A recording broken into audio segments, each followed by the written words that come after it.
So guys, today we're actually going to be doing a different kind of video. I actually want to talk about the whole thing surrounding Duke. If you guys don't know, Duke is one of the Blood Knights. He was actually, I think he may be the last Blood Knight to release, I'm not for sure, but they hyped him up for incredibly long, for a very long time. They kept saying, they hyped him up, kept like hinting at him and everything, and they pretty much just kind of going on to the point to where he was going to make Mono Dark probably one of the best teams again. Not to say Mono Dark isn't good as is already in the Japanese version of the game. By the way, this is covering the Japanese version of the game since, you know, Duke isn't on global. Mono Dark is in an amazing state with Dark Kain, Dark Finn, you know, Regulus is still there. And you got a lot of units now that you can work with alongside Mono Dark, and I think Mono Dark's in a really good place on the Japanese side of the game. But I think if Duke was, you know, something like a Vox for Mono Dark, it would have been ridiculous. You know what I mean? So yeah, they kind of like was hyping him up and everything for a very long time. By them, I mean the developers like Next Ninja and all them, because they do live streams and everything. They constantly kept hyping him up, you know, kept kind of pushing him like, you know, he was coming or whatever, like, you know, whenever he comes out, it's going to be crazy. And he came out, and he's actually the breaker of the dark, or I said the dark, of the Knights of Blood. So if you don't know what his kit does, I'll cover his kit right now. His kit is 5-star physical, 5-star physical, 4-star defense. Overall, I don't really like this for one. The reason for that is because I would much rather prefer this to be for 2 5-star physicals and 1 4-star support item. His skill, however, is very lackluster. His skill just does 2,200% dark damage physical if he's not in Magia Drive. He doesn't do anything else. For example, someone like Vox, whenever he's in Magia Drive, or whenever he's not in Magia Drive, he gets 20 Arcage whenever he's just using his normal skill. Of course, he gets a bonus effect whenever he's in Magia Drive, but Duke doesn't do that. He only does dark damage whenever he's using his skill normally. Granted, this skill has a ton of break power. You can see right here it has 2400 break, which is absolutely absurd. You know what I mean? It's ridiculous. But like I said, you know, that's about it. But whenever he is in Magia Drive, you increase your own Arcage by 20, which is really good, and you increase the skill's break power by 1000. So instead you get a 3400 break on a skill, which is kind of absurd. It's really good as a breaker because that does more than some normal arts and true arts. That does more break than some true arts. That's kind of absurd, dude. That's ridiculous. His normal art, though, is 18,000 dark damage physical for 10 seconds. Increase all enemies' damage taken by 30%. Broken enemies take 60% more damage instead. 3,500 break. This right here is decent. I don't mind this at all, since he does overall just increase damage by default. He doesn't rely on the enemy to be broken if he doesn't want them to be. You know, you're gonna get a damage boost no matter what if he uses normal art, which is cool because most units like him, like for example Warghoul, Est, stuff like that, they actually rely on them being broken, like the enemy being broken, in order to get their increased damage off, which is cool. And then of course also another thing is too, shout out to the main Discord. I should probably move this over, but still, shout out to the main Discord. They're the one that translated all this.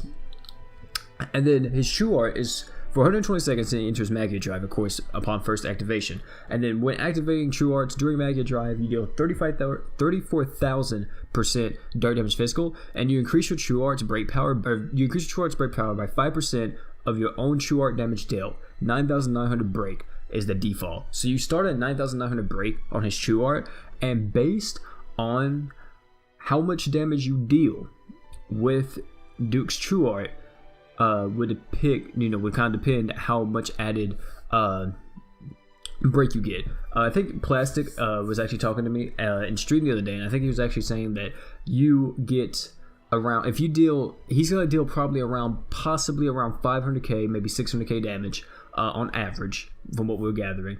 And with that being said, if he does that on average with his true art, then in total he's gonna get around a 24k break on a true art, which is really good because you could use stuff like Divine Spear to further increase that with a 5-star physical attack slot.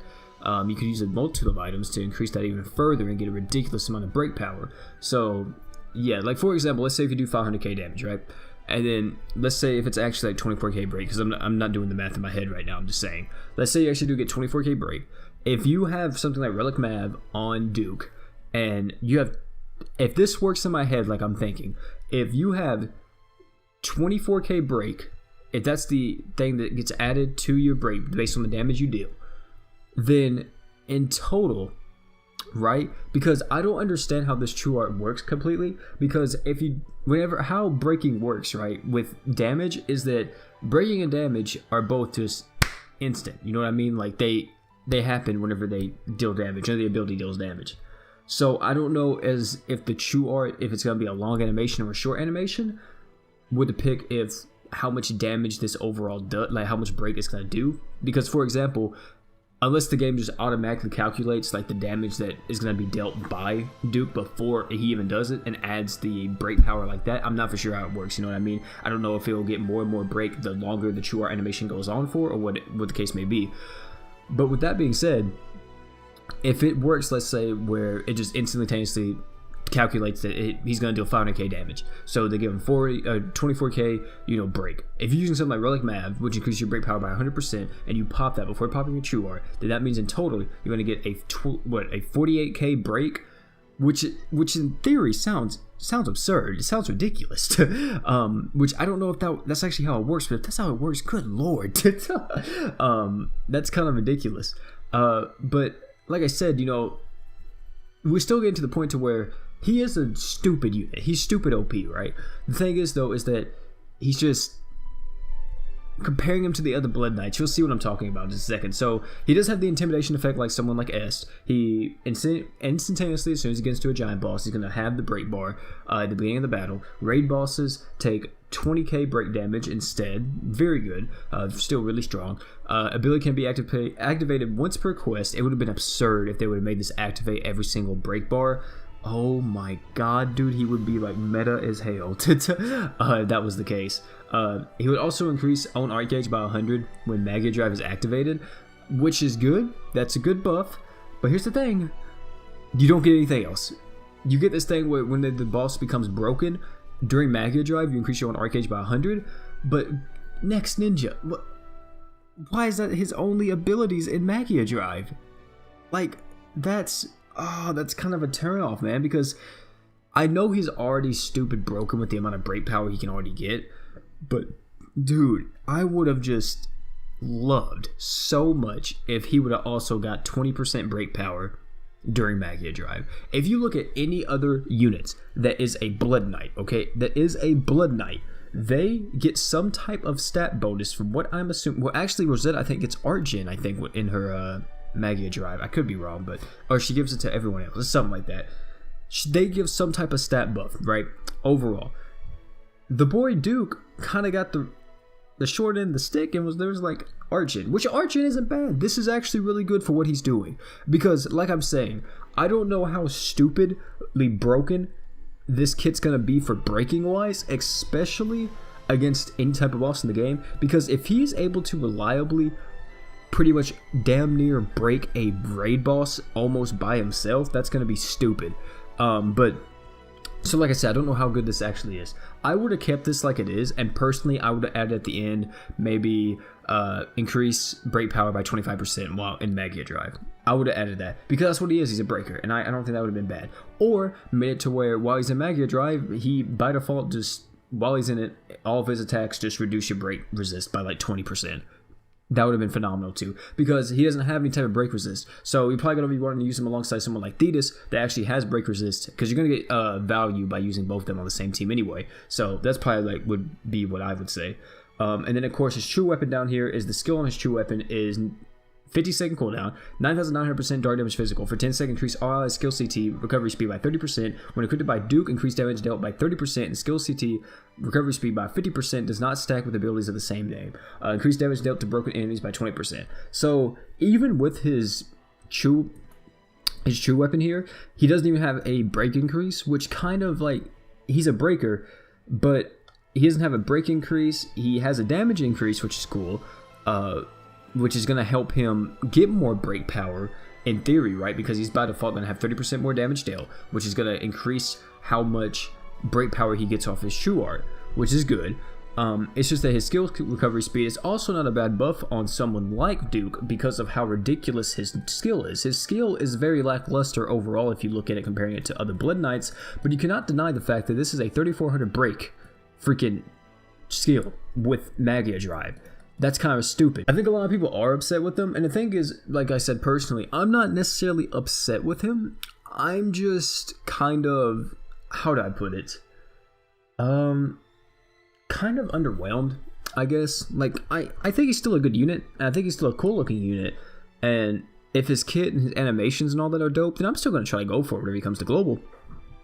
It's just that a lot of people were really hoping this guy would be kind of OP, and how the way they were talking about him, how people would try to get him hyped up, how Good Smile was, or Next Ninja was hyping him up. Everybody kind of thought that, but instead we got this, which, like I said, I'm not really upset about it because we haven't seen the unit yet. We haven't seen the showcase video. The showcase video actually may come out whenever I post this video. I'm not for sure, but we haven't seen the showcase video from the Japanese version of the game. So this guy could be ridiculous. Also, a lot of people are clowning the 5% break power. I think they're also considering the fact that he's going to be on a team more than likely with Regulus. If you're going to be using him on Mono Dark, which I'm assuming that's what he's made for. He's going to be the Mono Dark Breaker. Currently, we have Wargul is the Mono Dark Breaker. But I think he's going to be on that team, and he's going to be ran alongside Regulus. And if that's the case, then he's going to have a 50% Dark Resist down, and a 100% crit chance whenever he uses his True Art, which definitely should net him a ton of damage, especially with that high of a multiplier. So I don't feel like it should be that big of a problem that that's actually a thing. Yeah, the only thing is though is that he's kind of, I think is the first Blood Knight apart from Reveria that's going to be heavily reliant on another unit. By heavily reliant, I mean Reveria is reliant on a status. She's reliant on a barrier. She needs a barrier to do damage safely. Duke kind of needs crit chance, I feel like, to do damage safely, which, you know, that gives you option between Vox or Regulus. So to put it in perspective, this is Wargul right here without any type of stat buffs, right? Any type of stat buffs from equipment. He has the Max LB stuff, and you can see Wargul overall, stat-wise, is better. And I don't know, you know, of course, I think Duke is going to overall beat Wargul in a lot of situations, but by art gauge and everything, but I personally don't think that he's going to deal more damage. Because let me tell you why I don't think he's going to deal more damage. He does 34k with his True Art, but you got to think, if we're considering if the boss is broken, right? If the boss is broken, I feel like still the boy Wargul is going to outdamage Duke because of the simple fact, for one, he has a higher attack stat. Not by that much, but still he has a higher attack stat. Also, doesn't this increase damage? Yeah, he has 60% increased damage during break on top of his True Art. So, you know, a 210% increased damage during break, which is ridiculous. And not only that, Duke doesn't have that. He doesn't have anything like that. So damage-wise, for nuking compositions that rely on break units, or a break nuke composition, I don't feel like Duke's going to be the new person in that. I feel like it's still going to be Wargul.